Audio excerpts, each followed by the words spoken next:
Muito boa noite, gente. Muito boa noite para vocês, meus queridos inscritos. E para você que não é inscrito aqui, já chegou? Se inscreve no canal. Gente, é muito importante a sua inscrição e junto com a sua inscrição, que eu sempre falo, chegou no vídeo, já deixa o like, porque o seu like também, além de ser um indicativo que você tem gostado do conteúdo que eu tenho produzido aqui na plataforma para vocês, no YouTube, é uma ajuda também para o YouTube notificar esse vídeo e esse vídeo chegar para mais e mais palmeirenses. Combinado? Então me ajudem com isso. Bom, gente, terminou agora Palmeiras e Ituano. O jogo foi na Arena Barueri, porque como todo mundo sabe, enfrentamos problemas com a W Torre. Voltaremos para o Allianz Parque, se não me engano, dia 24 de fevereiro. Faremos o derby na Arena Barueri, mas vamos direto para o jogo? Vamos direto para o nosso pós-jogo aqui. Escalação um pouquinho diferente, né? Eu tava, na verdade, para começar aqui o nosso papo, eu tava assim com uma expectativa grande depois dessa derrota que o Palmeiras derrota, né, nos pênaltis, não no jogo, mas essa derrota que o Palmeiras teve para o São Paulo. Eu tava assim na expectativa de ver como seria a postura do Palmeiras, sobretudo a escalação. Como eu tava falando, a escalação um pouquinho diferente.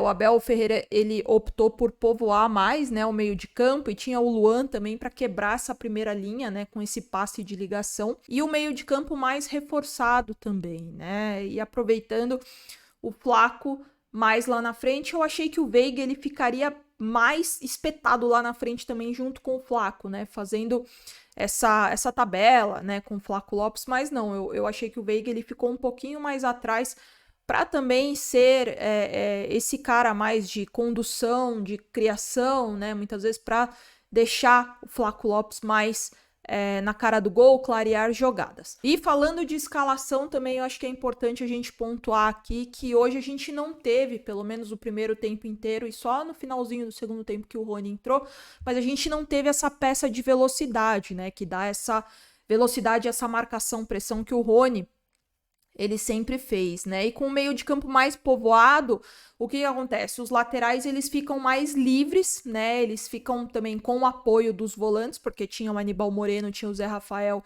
e tinha o Richard Rios também. Então, os alas, né? Os laterais, que na verdade hoje foi Piquerez e Marcos Rocha, eles ficam mais livres para subir e por algumas vezes também se apresentarem na área, né? O que até aconteceu um lance do Piquerez cruzar a bola direto para o Marcos Rocha, que finalizou para fora, né? Então, quando foi o que eu falei, quando você tem esse meio campo mais povoado, mais consistente no meio de campo, os alas eles conseguem ficar, né, mais livres, mais soltos para subirem com mais intensidade. E aí deu para perceber também que o Flaco ele ficou mais lá na frente, mais isolado também, porque o Veiga ele fazia essa movimentação de realmente, como eu falei, né, gente, ficar um pouquinho mais atrás para também apoiar as construções junto aos volantes. E por outro lado, o Ituano ele fazia uma marcação de intermediária para alta, o que obrigava muitas vezes o Palmeiras a fazer esse passe de ligação, né? Muitas vezes com o Luan já na zaga, né? E muitas vezes ele fazia esse passe de ligação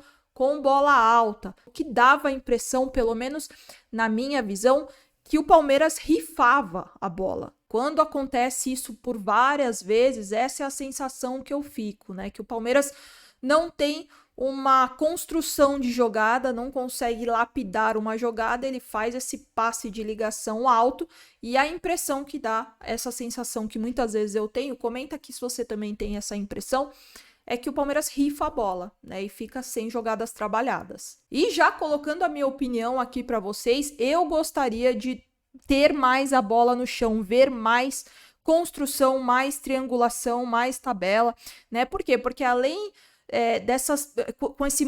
com muitos passes de ligação, o jogo ele fica muito pobre ofensivamente e também fica bastante previsível, né, gente? Tanto que a melhor e mais clara chance foi numa saída rápida que o Zé Rafael deu um passe muito bonito que quebrou a linha de defesa do Ituano, encontrou o Flaco Lopes, só que o Flaco não conseguiu finalizar. E essa jogada, como eu falei, ela foi pelo meio, porque também não adianta você povoar tanto o meio de campo e acionar todas as jogadas para usá-las. Por quê? Porque as únicas alternativas dos alas nesse momento, com o Piquerez e com o Marcos Rocha, são Possivelmente eles poderiam quebrar as linhas e gerar uma situação para gol, ou seja, para quem está na área, que esse não é o caso. Marcos Rocha e Piquerez não são alas que quebram linhas, eles são laterais de ofício. Ou cruzar a bola, que é o que o Palmeiras faz bastante, tem feito muito, cruzar essa bola para a área, como eu falei, tanto com o Marcos Rocha quanto com o Piquerez. Só que para você ter essa jogada eficaz, você precisa sim ter um alto índice de cruzamento, ou seja, o seu cruzamento ele precisa ser muito assertivo, para isso se concluir a gol. Até que aos 36 minutos o Flaco Lopes abriu o placar para o Palmeiras e, como eu falei, né, gente, foi com uma jogada mais trabalhada pelo meio de campo que estava mais povoado, né? O Aníbal Moreno, que é esse volante de contenção, mas que incrivelmente é um volante que não toca a bola para o lado em nenhum momento, ele sempre tem essa jogada ofensiva, ele só toca para frente, que para mim, por mais que o Flaco Lopes tenha feito o primeiro gol, o Zé Rafael tenha feito uma partidaça, eu daria o craque do jogo para o Aníbal Moreno, porque para mim ele jogou muita bola. Comenta aqui embaixo se você também concorda comigo. E foi o que eu falei, né? O Aníbal ele passou pro Zé, que colocou a bola literalmente na cabeça do Flaco Lopes, que cabeceou super bem, cabeceou para baixo como um centroavante mesmo e abriu o placar para o Palmeiras, né? E aí começou o segundo tempo, até então sem mudanças, né? O Abel Ferreira ele optou por fazer mudanças mais, né, pro meio do segundo tempo. E vamos combinar que o segundo tempo ele foi um jogo muito morno, né, sobretudo fraco tecnicamente, né, gente. Eu acho que eu senti muita falta de criatividade, muito pelo Veiga também, que eu achei que não fez um jogo bom. Eu achei que ele estava mais sumido no jogo também, sem finalizações, sem oportunidades, sem chances claras, até que o Rony entrou para a saída do Flaco Lopes.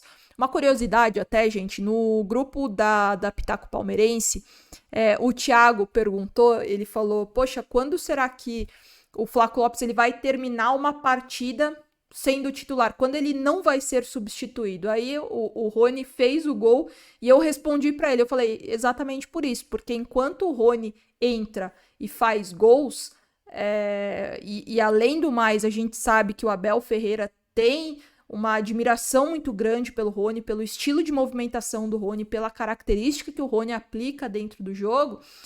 É claro que ele sempre vai entrar. O Fernando do NOQD, ele falou já algumas vezes, e eu concordo muito, que o Rony ele pode sim ser esse talismã, né, para o segundo tempo. Por quê? Porque a partir do momento que o Rony entrou, praticamente todas as chances criadas pelo Palmeiras foram pelo menos mais assertivas, porque deu mais velocidade ao ataque do Palmeiras, né? Até então o jogo ele estava muito morno, né? Até porque com 3 zagueiros e 3 volantes, o jogo realmente ficou sem velocidade, mas eu te explico o porquê também e eu quero a sua opinião. Eu quero saber se você concorda comigo ou se você tem uma visão diferente. Para mim, para dar certo essa escalação com 3 zagueiros e 3 volantes, precisa de produtividade mais criação de jogadas. Para que essa produtividade, essa criação sirva de munição para quem tá lá na frente, ou seja, para o Flaco Lopes. Com essa escalação, o time, o elenco, ele precisa sim saber que o homem de referência é o Flaco Lopes e que uma vez que o Flaco Lopes não volta nesse esquema tático, ele não volta para buscar a bola e se fazer presente na área, o time precisa criar para o Flaco Lopes ter oportunidades e fazer mais gols. Por isso que essa sensação de que quando o Rony entrou, o Palmeiras ficou com mais oportunidades, teve mais oportunidades, mais chances, pelo menos, né, de chegar ao gol do Ituano, muito por conta da velocidade. Mas quando você joga com esses 3 zagueiros mais os 3 volantes, você povoa o meio de campo, só que você precisa ter trocação, você precisa ter triangulação, tabelas, passes assertivos, não pode ter tanto erro de passe como teve hoje. Ou seja, novamente, o time ele precisa jogar de uma forma assertiva, coletivamente falando, para criar chances e oportunidades para quem está lá na frente. Essa escalação ela precisa sim de paciência. Na verdade, esse modelo tático exige sim tempo de maturação, mas que com as peças certas dá para fazer um time mais ofensivo e que trabalhe melhor essa posse de bola e essa produtividade no meio de campo para acionar e municiar os atacantes, ou seja, peças que estão lá na frente, seja Veiga, seja Flaco Lopes ou até muitas vezes os alas também. E aí que no finalzinho, aos 40 minutos, o Rony fez o segundo gol e sacramentou a vitória para o Palmeiras. Eu quero muito saber sua opinião, quero saber o que você achou dessa escalação. De início, quando eu vi a escalação, eu até coloquei no meu Instagram que eu gostei da escalação, porque eu estava nessa curiosidade de ver os volantes, né? O Zé Rafael construindo mais também lá na frente, o Richard Rios e o Aníbal Moreno. Eu tinha essa curiosidade.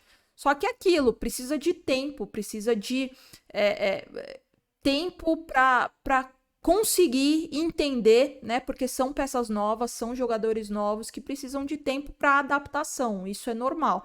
É claro, foi um jogo legal de assistir? Não, não foi. Foi um jogo chato de assistir? Foi um jogo chato. Foi, como eu falei, monótono, muito parado, sobretudo no segundo tempo.